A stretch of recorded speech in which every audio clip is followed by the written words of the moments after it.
మీరు ఇది విన్నారా? ఇజ్రాయెల్‌లోని గలిలీ సముద్రం, అదే యేసు ప్రభువు నీటిపై నడిచిన ప్రదేశం, ఇప్పుడు అకస్మాత్తుగా రక్తం వలె ఎరుపు రంగులోకి మారింది. సహజ సిద్ధ సంఘటన?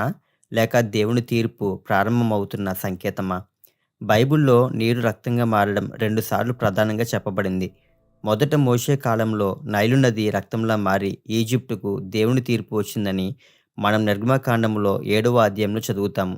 అది దేవుడు తన శక్తి, అధికారాన్ని చూపించిన తీర్పు. రెండోసారి మరలా ఇది రానుంది. ప్రకటన గ్రంథము 16వ అధ్యాయము 3, 4 వచనాల్లో ఇలా చెబుతుంది. రెండవ దూత తన పాత్రను సముద్రంలో క్రొమ్మరింపగా, సముద్రము పీనుగ రక్తము వంటిదాయెను.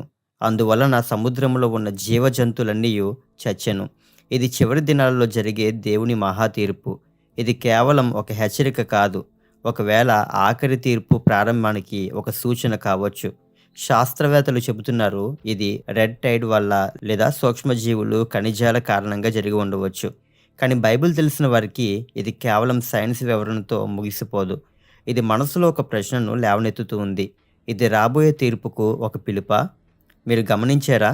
ఈ సంఘటన ఒంటరిగా జరగలేదు. ఇటీవల నెలల్లో భారీ భూకంపాలు పలు దేశాలను తాకాయి. యుద్ధాలు, యుద్ధ వదంతులు పెరిగాయి.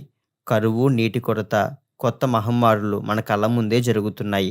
నైతిక పతనం, పాపం, గర్వం ప్రదర్శించబడుతుంది. యేసుక్రీస్తు ప్రభులవారు మత్తయి సువార్త 24వ అధ్యాయంలో చెప్పిన ప్రతి సంకేతం ఇప్పుడు మన కళ్ళ ముందే జరుగుతున్నట్లు ఉంది.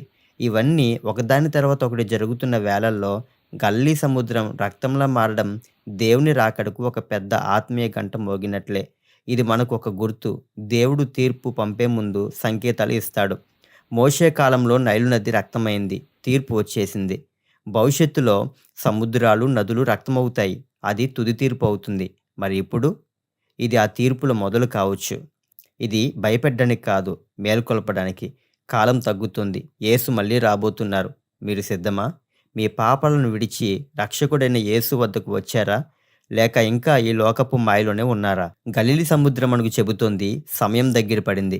ఇప్పుడు తిరిగి రావాలి, రక్షణ పొందాలి. ఎందుకంటే రాబోయే తీర్పు నుండి మనలను కాపాడగలవాడు ఒకే ఒక్కరు. ఆయనే యేసుక్రీస్తు. మనం చూస్తున్న సంఘటనలు బైబిల్ ప్రవచనాలను నిజం చేస్తున్నాయి.